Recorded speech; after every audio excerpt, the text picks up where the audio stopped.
Assalamualaikum Bre, selamat datang kembali di Guru Gembel Channel. Beberapa waktu yang lalu kita dibanjiri oleh berita bahwa Kemenag itu mencabut izin operasional dari pesantren Al-Sidikiyah Jombang buntut dari aksi kekerasan seksual yang diduga dilakukan oleh Mas Beci.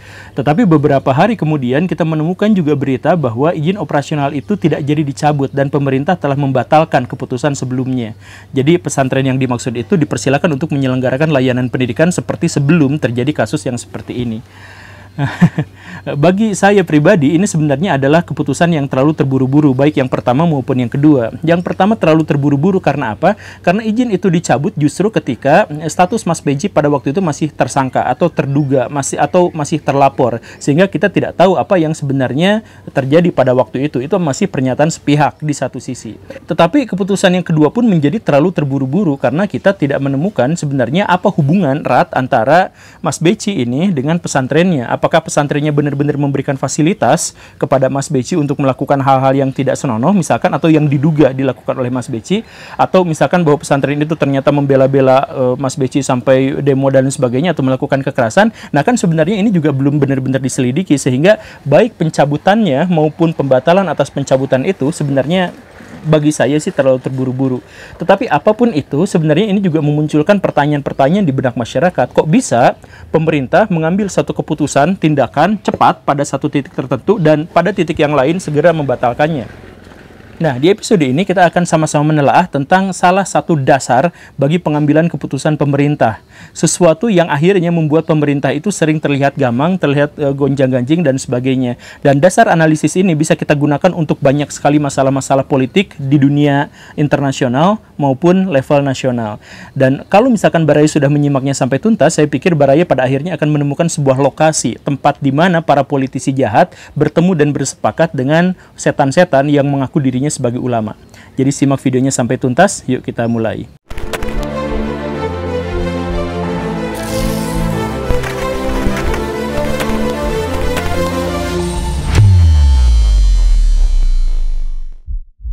Baraya, di bangsa-bangsa beriklim demokrasi, kita akan menemukan ada setidaknya 4 cara mekanisme untuk mengambil sebuah keputusan yang bulat, yang disepakati oleh bersama. Yang pertama itu adalah aklamasi. Aklamasi itu adalah proses pengambilan keputusan yang tanpa musyawarah, tanpa voting, dan lain sebagainya, karena semua pihak yang ada di sana sudah bersepakat atas satu hal itu, kecuali bahwa mereka belum mendeklarasikannya, itu saja. Contoh aklamasi itu adalah bahwa misalkan Soekarno dan Hatta diangkat menjadi presiden dan wakil presiden pertama di Indonesia, itu tidak membutuhkan musyawarah atau voting atau hal yang semacam itu, karena semua orang-orang yang berkepentingan atas kemerdekaan Indonesia pada waktu itu sudah bersepakat bahwa mereka lah yang sesungguhnya pantas untuk memimpin bangsa ini. Begitu. Nah, kalau seandainya aklamasi itu tidak mewujud, dan kebanyakan memang tidak akan mewujud, maka langkah selanjutnya itu adalah dengan memusyawarahkannya, dengan bermusyawarah. Musyawarah adalah sebuah mekanisme untuk mengambil keputusan bulat di mana orang-orang yang berbeda pendapat atau orang yang sebenarnya hampir sama pendapat tapi membutuhkan sedikit kompromi, itu berkumpul dalam satu tempat yang sama untuk membicarakan, untuk mengajukan visi misi beserta dalilnya. Kemudian mereka berdebat, adu argumentasi dan sebagainya, sehingga menghasilkan sebuah keputusan bersama. Begitu. Dan kalau misalkan musyawarah itu pun gagal, maka langkah selanjutnya itu adalah voting. Voting ini sebenarnya adalah langkah yang sama sekali tidak ideal, tetapi dibutuhkan. Ketika musyawarah itu gagal mengambil keputusan, maka orang-orang yang paling banyak pendapatnya itu dikumpulkan dan akhirnya itu dianggap sebagai keputusan bulat yang mewakili orang-orang, bahkan orang yang tidak setuju sekalipun. Begitu, jadi pengambilan suara terbanyak. Tetapi 3 mekanisme itu sebenarnya adalah mekanisme yang tidak terlalu berbahaya kalaupun dibandingkan dengan mekanisme yang keempat. Apa mekanisme keempat itu? Lobby.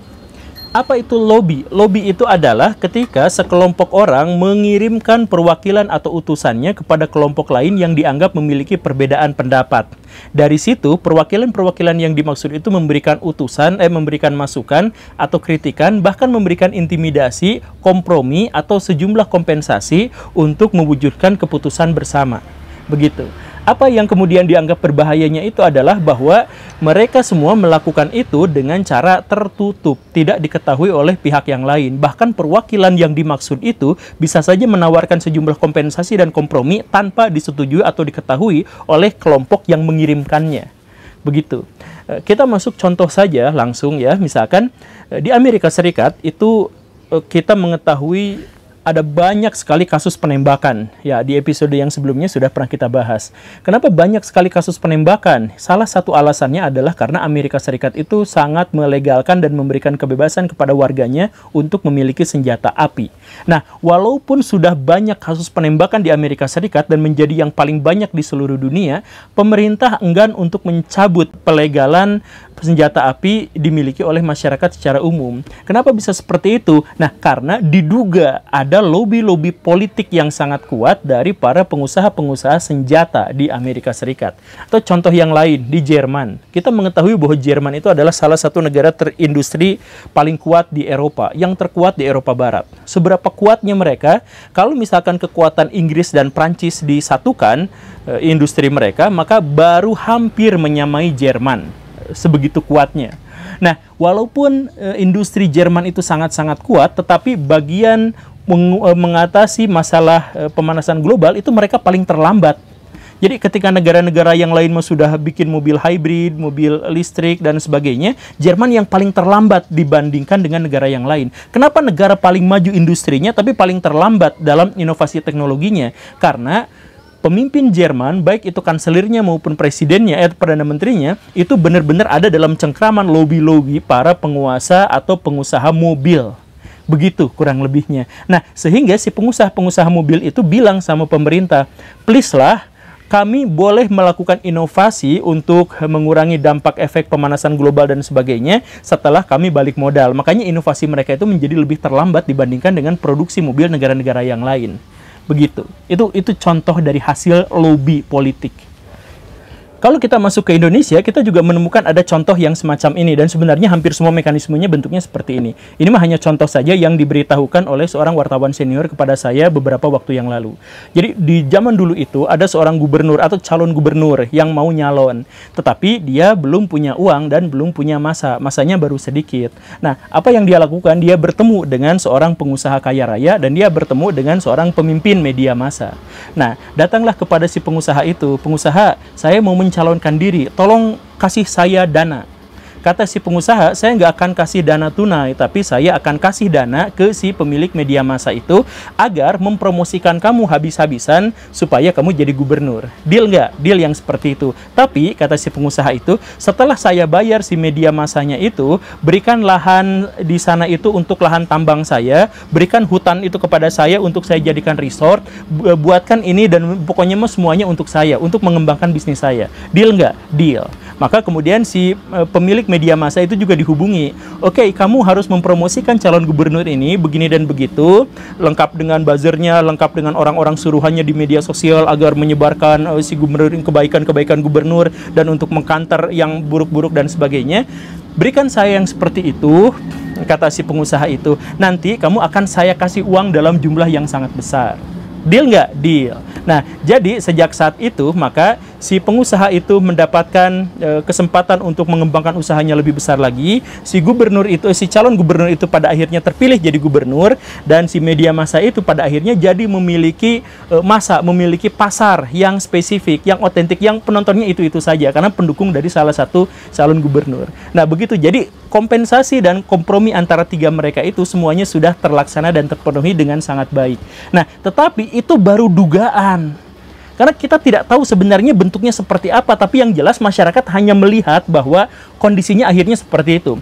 Tiba-tiba tanah di situ menjadi milik pengusaha itu, tiba-tiba dia jadi gubernur, tiba-tiba si media massa ini tiba-tiba jadi seperti ini, dan itu ada dalam kong kali kong di antara mereka bertiga saja. Tidak ada yang tahu. Itulah yang dimaksud dengan lobby politik. Dan kesepakatan mereka bertiga itu tidak benar-benar bisa dijadikan delik pidana oleh pihak manapun. Tidak bisa disorot, tidak bisa dibuktikan, dan tidak bisa diapa-apakan.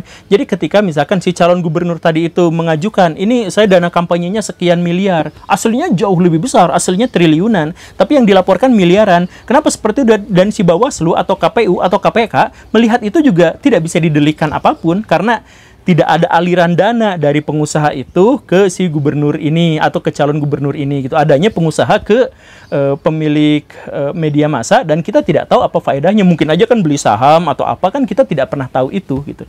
Jadi ya nggak ada delik, nggak ada apa akhirnya, tapi lobby itu mencapai keputusan bersama. Begitu, itulah bahayanya. Ini juga terjadi beberapa hari yang lalu di pesantren Anu, nun jauh di sana ya, nggak ada di negara ini, tapi nun jauh di sana ada pesantren gitu. Jadi ada anggota DPRD, ada calon anggota DPRD, pengen menang di tempat pemilihannya itu. Gimana caranya? Duitnya cuma sedikit, apa-apanya cuma sedikit. Dia akhirnya datang ke pemimpin pesantren aliran sesat di Indonesia yang mengaku dirinya khalifah, yang menyesat-nyesatkan kelompok yang lain, menganggap kafir kelompok yang lain, yang bahkan mungkin juga sebenarnya di dalamnya itu ada calon-calon orang yang melakukan bunuh diri dan bom bunuh diri dan sebagainya. Mungkin ada terindikasi yang seperti itu, pesantren yang seperti itu.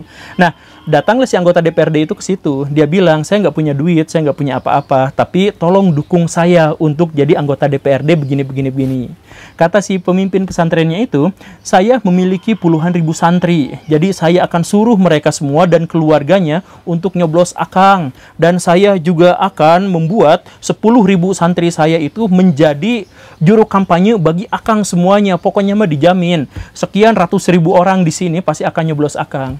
Wah, terima kasih. Tapi dengan kompensasi, saya ini kan kelompok aliran sesat. Jadi tolong jangan diganggu-gugat ya. Jadi kalau ada polisi, ada apapun, kalau misalkan datang ke sini, tolong ditangani. Deal nggak? Deal, deal. Seperti itu, selesai seperti itu. Akhirnya apa? Akhirnya si anggota calon DPRD itu terpilih jadi anggota DPRD. Karena apa? Karena pemilihnya tiba-tiba menjadi sangat-sangat banyak. Padahal dia nggak keluar nggak keluar duit kampanye, nggak keluar apa, sedikit-sedikit aja. Yang paling banyak itu adalah si pesantren-pesantren itu tiba-tiba langsung memilih dia, tetapi dengan kompensasi bahwa aliran sesatnya itu tetap eksis sampai sekarang. Begitu. Ya, sekali lagi itu dugaan, kita nggak tahu, dan itu mah kan ada di negara yang lain ya, bukan di negara ini. Kan negara ini mah damai, nggak ada terorisnya. Tapi kejadiannya adalah yang seperti itu. Dan kalaupun misalkan Baraya masih bingung juga, dan inilah yang kemudian terlihat dengan kasat mata. Nah, sekarang kita melihat yang kasat mata di pemilu kemarin itu. Coba Baraya sekarang bandingkan atau pikirkan misalkan begini ya. Kubu Prabowo Subianto dan Sandiaga Uno. Mereka itu merapat pada salah satu kelompok kiai atau salah satu kelompok ormas Islam tertentu. Nah, awalnya mereka itu, Prabowo itu akan disandingkan dengan wakil presiden menurut istimewa ulama ya, adalah berasal dari kalangan ulama. Udah hampir fix, tetapi beberapa hari kemudian tiba-tiba berubah menjadi yang dipilih itu adalah Sandiaga Uno, bukan dari kelompok ulama. Dan kelompok ulama itu langsung bikin istihad lagi, bikin istimewa lagi, yaitu apa? Apapun yang dipilih oleh Prabowo harus kita dukung. Jadi awalnya memilih istimewa itu memilih ulama, tiba-tiba diubah menjadi Sandiaga Uno yang bukan ulama. Kenapa ulama bisa disetir segitu oleh kekuatan politiknya? Karena ada lobby-lobby politik di dalam yang kita tidak pernah tahu apa itu, dan kita juga tidak pernah tahu apa yang ditawarkan oleh kelompok-kelompok tertentu untuk pihak-pihak yang lain. Kita nggak pernah tahu. Tiba-tiba saja semuanya berubah drastis. Istimewa ulama merupakan musyawarah ulama dalam skala yang besar untuk menentukan suatu keputusan tertentu, bla bla bla bla bla, hilang, berubah, bahkan diatur oleh satu kekuatan lobby yang kita tidak pernah mengetahuinya apa. Dan kita juga misalkan melihat hal yang di seberangnya. Pak Jokowi misalkan. Pak Jokowi itu sebelumnya itu kan sudah mau disepakati berdasarkan musyawarah internal, berdasarkan apa? Yang diangkat itu adalah Pak Mahfud MD. Kita mengetahuinya dulu. Di hari terakhir, bahkan di jam terakhir, tiba-tiba berubah menjadi Mahfud Amin. Dari mana ceritanya ada perubahan yang sangat besar itu, bahkan menggagalkan hasil musyawarah sebelumnya? Kenapa bisa seperti itu? Karena ada lobby politik. Angkat saja ulama yang ini, karena ulama itu yang udah jualan agama. Kita nggak bisa mengalahkan orang yang jualan agama kecuali dengan menggunakan jualan agama yang lain. Bahasa kasarnya begitu. Tapi itu mah hanya bahasa kasar ya. Aslinya mah kan mereka tidak seperti itu. Aslinya mah begitu ya. Nah, tiba-tiba akhirnya apa? Mencalonkan kedua-duanya, dan umat Muslim itu akhirnya pecah jadi dua kelompok besar. Yang awalnya bersatu jadi pecah, jadi ribut-ributan, saling menjelekan, saling menganggap sesat, saling mengkafirkan. Ada orang yang meninggal gak boleh dikuburkan di sini, gak boleh disolatin dan sebagainya karena beda aliran politik dan sebagainya. Ada yang seperti itu. Dan luar biasanya setelah pemilu selesai berakhir, tiba-tiba ada lobby politik lagi yang pada akhirnya mempersatukan Jokowi dengan Prabowo, mempersatukan Sandiaga Uno dengan Ma'ruf Amin dalam satu gerbong yang sama. Itu lobby politik. Artinya dalam hal ini lobby politik bisa mengalahkan musyawarah, lobby politik bisa mengalahkan voting, lobby politik bisa mengalahkan aklamasi. Semuanya bisa dikalahkan. Mau aklamasi di lobby dulu, Mau musyawarah, orang-orangnya dilobi dulu. Mau voting, orang-orangnya dilobi dulu. Pada akhirnya yang paling kuat dalam negara demokrasi itu adalah mekanisme lobby. Makanya lobby inilah yang dianggap sebagai sesuatu yang paling kuat. Begitu. Di episode ini saya tidak mengajarkan Barayo untuk membenci salah satu pihak tertentu, tapi hanya menjelaskan tentang bagaimana sebuah iklim demokrasi itu disetir oleh sebuah mekanisme yang benar-benar tidak bisa kita pahami sebagai orang awam, begitu. Makanya saya sebut cerita-cerita yang tadi saya ceritakan sepenuhnya itu adalah dugaan, perkiraan, apa dan sebagainya. Karena memang tidak ada delik, tidak ada pembuktian, tidak ada apapun yang bisa membuat mereka itu benar-benar terlihat. Terima kasih karena sudah menyimak. Saya Guru Gembul. Assalamualaikum warahmatullahi wabarakatuh.